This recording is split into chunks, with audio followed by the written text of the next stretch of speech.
Christmas in July. This is my bake and chat video, and on today's chatting agenda is talking all about what we do for Christmas traditions, things that were your favorite things to do at Christmas, favorite gifts.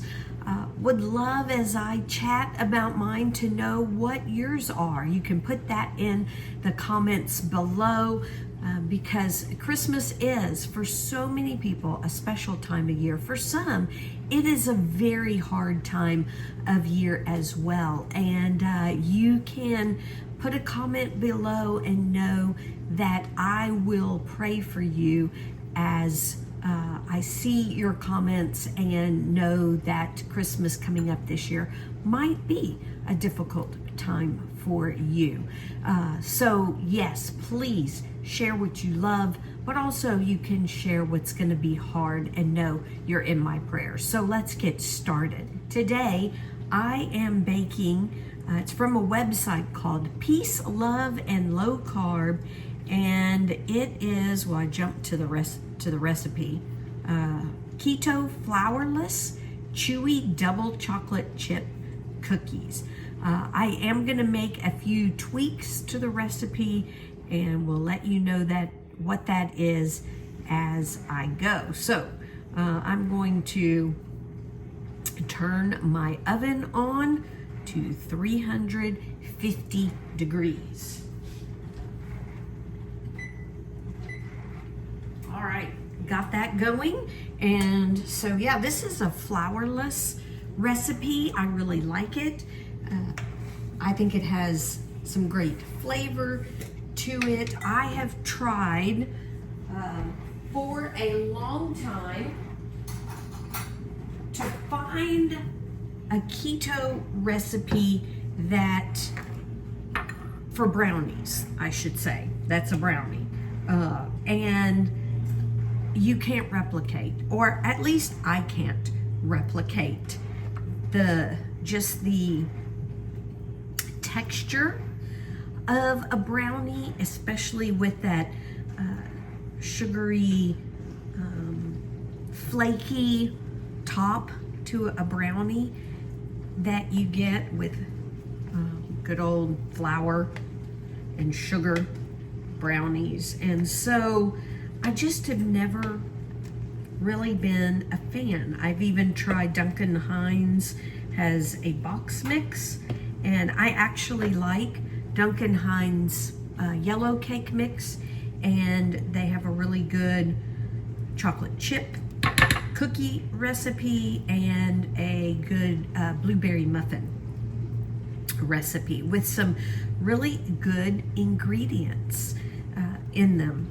And because I am an ingredient list reader and have to be to go keto and do the right things and eat healthy with no processed foods.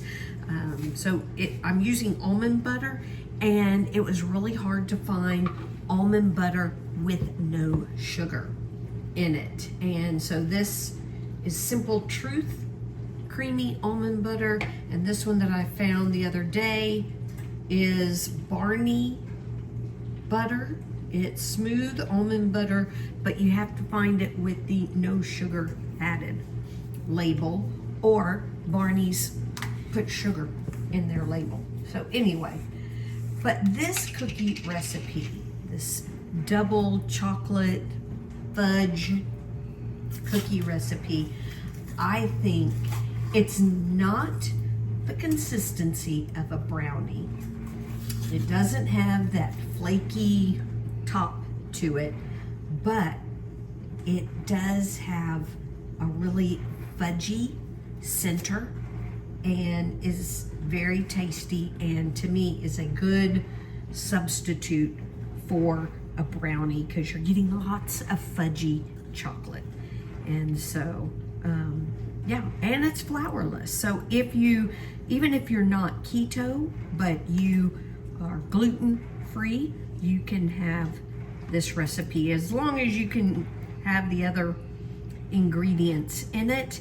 And if you want regular sugar, you can absolutely substitute the sweetener that it calls for regular sugar. In fact, it may do that. No, it says monk fruit, powdered monk fruit, but I just use regular. I don't use a powdered blend. So anyway, my dishwasher is running. I hope it's not too much of a roar to it that is irritating. But it was full. I had to wash them. So this recipe is really great because you can just dump everything in the bowl. You don't have to mix certain ingredients first or second. You dump everything in and then mix them all up, which is really nice. So I don't remember as a child growing up if I did a lot of baking at Christmas or not. I'm thinking we probably made Christmas cookies. I know when I was first a mom that I made cookies with my daughter when we were eating flour and sugar and all of that. Actually, I do have a recipe I've saved a lot on Pinterest for a sugar cookie that you can actually roll out. That is keto. But I remember more doing the baking after I had my own home. But I probably did, as a child growing up, do some baking. But one of the things that we did as a family growing up that I remember, we did it quite often, is there was so I grew up in Houston and there's a bank, and every year they would have a choir that sang and they would serve afterwards wassail and I think gingerbread cookies. And we would go every year, go downtown Houston and go to this bank, and we would walk around. Downtown Houston has a tunnel system under the city, and we would go walk down there and go to Foley's, the department store that was there, and yeah, it was a lot of fun doing that. So I would eat cookies, but they were from the bank that served them after their Christmas carol serving. So I have to go get more sweetener, but I am adding 1/3 of a cup more sweetener to the mix because I'm gonna add brown sugar sweetener just to give it that molasses taste. So I ran out of this, and so I gotta go grab my other bag. Okay, so I grabbed that. I'm actually just, it's easier to get from here, and then I'll just pour the rest. It's the same brand. I'll pour the rest in here. So I'm not too picky about my brands of sweetener. I have heard, so allulose is not, it's not insulin, but it does help, like insulin helps diabetics. Allulose is really good if you're diabetic. So this brand and this brand, but not the brown sugar, both have allulose. So the regular sugar has allulose. The brown sugar is erythritol. Oh no, it does have allulose. I lied. Allulose. There you go, erythritol, allulose, and this one's monk fruit allulose. So I'm really excited that I found that. All right, so done with the regular sweetener. I'm adding another 1/3 of a cup of brown sugar.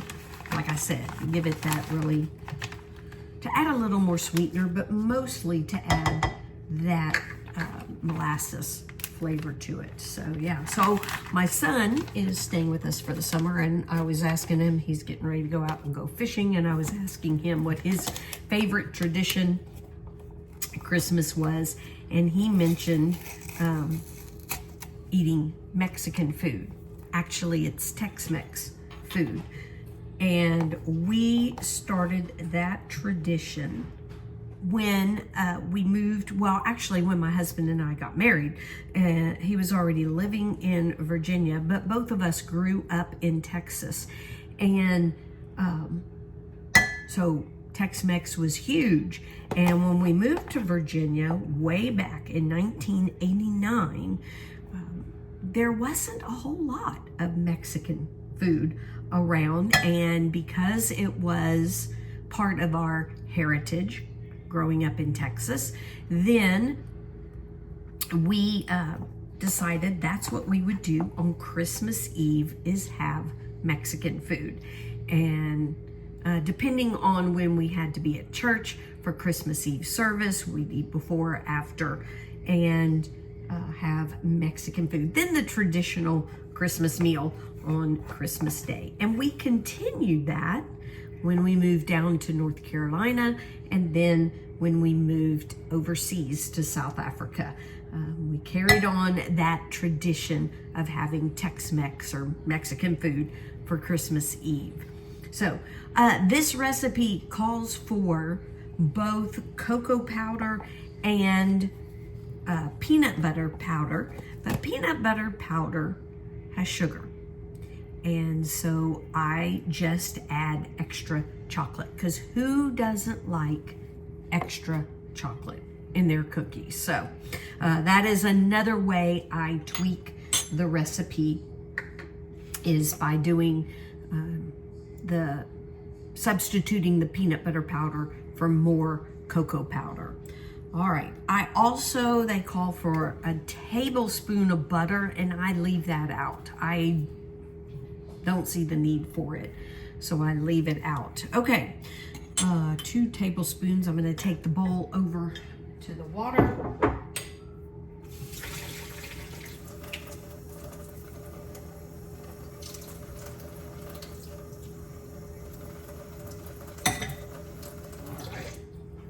And let's see, that takes care of that. And baking soda, vanilla extract, and eggs. I've got them in the microwave. So I learned that you can get eggs to room temperature by putting them like 10 seconds in the microwave. And I do it all the time, and it works great.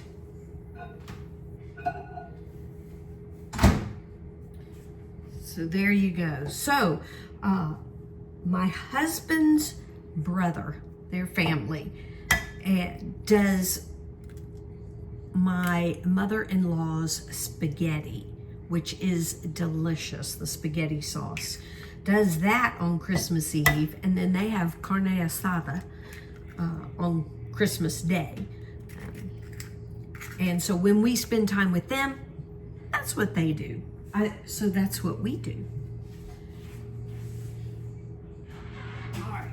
I don't like continuing to bake without washing egg off my hands, so yeah.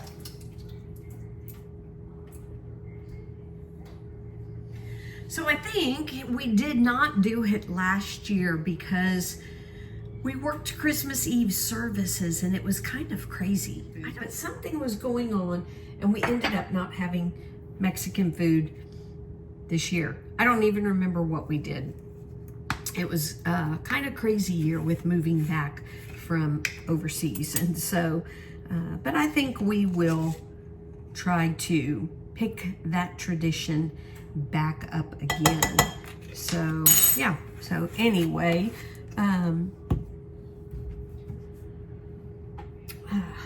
those are food traditions that we had. So South Africa, Christmas is in the summertime. And so it is quite hot. It's the middle of summer. Not quite the hottest month. I would say January is the hottest month, but it is pretty hot. And so braaiing is a huge thing. So it's B-R-A-A-I. A braai is a grill. It's like grilling out. And so we would do that on Christmas Day. I think one year we actually have found like some turkey cutlets or something, and we actually put turkey on the braai. But we would still have Mexican food, and then we would have a braai on Christmas Day. We didn't have a pool, so a lot of South Africans hang out at the pool, but we didn't have one, so we didn't do the pool. So I'm supposed to add chocolate chips, but I'm gonna mix this first so that the chocolate chips don't get all crunched up. So time out while I mix this all together.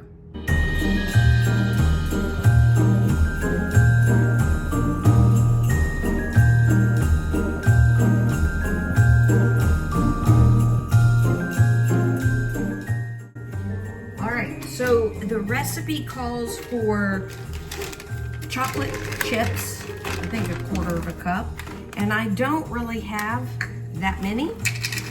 So I'm going to add on top of that peanut butter flavored. So who doesn't like a little chocolate and peanut butter? So I'm gonna add some peanut butter flavored to it and continue slowly mixing that up.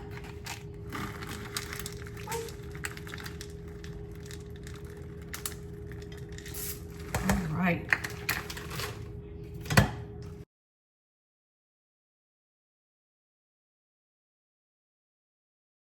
All right, this makes a really thick, sticky, gooey dough.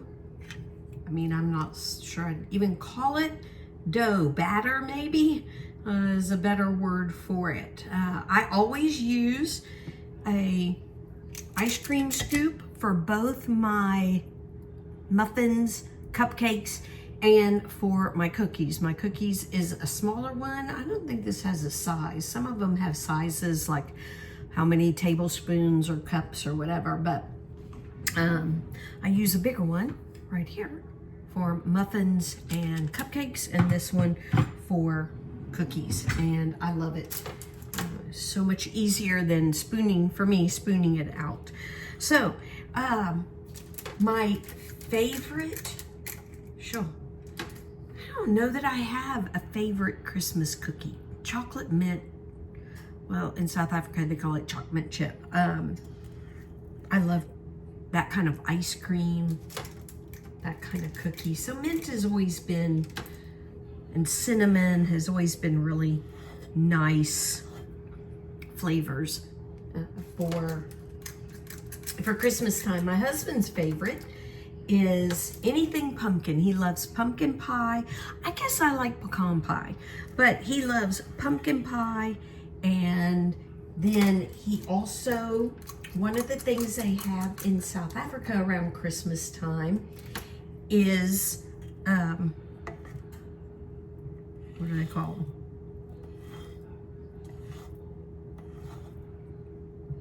Is mince pies. He found out he really liked mince pies. Now, mince pies are a bunch of dried fruit, and those are really high in carbs, but it's only, if you make small ones, it's only a very little amount of fruit. And I do have a recipe for a low carb pie crust. And so that's what I make the pumpkin pie with, and have made the mince pies with. I think it's a British influence over there, but he loved them. And so those are some of his favorites at Christmas time. So yeah, so when there was something I was gonna say about South Africa. Oh, one of the big changes that we had in South Africa. So obviously church is a huge part of our life, and here most churches have Christmas Eve services or midnight mass, but in South Africa you go to church on Christmas morning. They don't have necessarily Christmas Eve services. Some of the bigger churches will, but most people over in South Africa go to church on Christmas morning. So that was kind of a big adjustment because I was used to getting up and sitting around in my pajamas. We'd open Christmas presents, see what Santa brought and all of that. So to change and get up on Christmas morning and get ready and go to church was different. Took a little bit of getting used to it, but we, you know, like everybody, you adapt and change your plans and do things a little differently. And it became a good tradition for us. So, yeah. Do y'all have any favorite things that you bake or like to eat on Christmas Eve? And when do you open your presents? So my husband's family always open presents on Christmas Eve and from each other. And then Christmas morning was reserved for the children. So I don't know, you know, what your stance is on Santa. My family has always done Santa, and so has my husband's family. And so that was what happened on Christmas morning. The adults would get their stockings from Santa, but the kids, that's when they got their gifts then from Santa. So my family has always done everything on Christmas morning. And so it was interesting when you get married, how to figure out how you are going to do Christmas when you come from different traditions within your family. So I'm gonna pop these in the oven. These are gonna take 8 to 11 minutes. I'm gonna err on the side of 8. We'll probably do them around 9, because every time I open my oven door, the temperature goes down. It doesn't seem to go back up. But anyway, and I have a few, some more batter in there. So what we figured out was that we would open a gift. Everybody in the family would open a gift from my husband's side of the family. He's got a brother, a sister, his parents. We would open, each of us, one gift from his family, his side of the family, on Christmas Eve to honor their tradition when we weren't with them. And then on Christmas Day, we'd open all the rest and open our stockings and that kind of thing.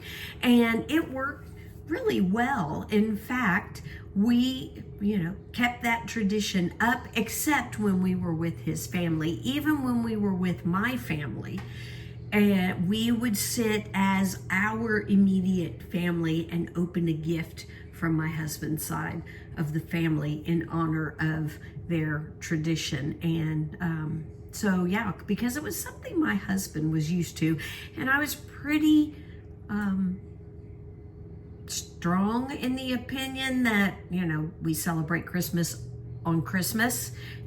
But I did try to compromise a little bit and be loving and understanding of what he was used to growing up. And so that's what we did to accommodate. And there were several times that if we weren't at his brother's, that we were at his parents. His parents are only about 3 hours from my parents. So we would do Christmas Eve with them, go to church with them, open up all the presents when we were at their lake house, and then we would drive to my parents on Christmas Day early and do Christmas Day with my parents. And so, yeah, so if we were at his brother's house, who lives in a different state, then we couldn't make that trek on Christmas Day. But we did try to accommodate the two traditions that both of us came with into marriage. So, yeah, so that was fun. When these are done, I'll show you what they look like and get the second tray of cookies going. So I'll see you in about 6.5 minutes. So this is what the cookies look like when they come out of the oven. I did take a glass with kind of a small bottom and then just lightly kind of press down on them to give them that cracked appearance there on top. And yeah, they're really yummy, yummy cookies. They look,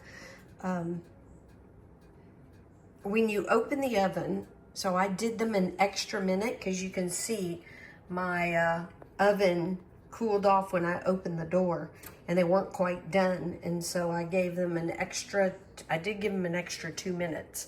And so they still don't always look like they're done, but they're supposed to be fudgy. And just like brownies, brownies don't always look like they're done when you take them out of the oven. And these are the same way. So yeah, that's what they look like. So I will have this recipe linked in the description box below, the website. So peace, love, and low carb.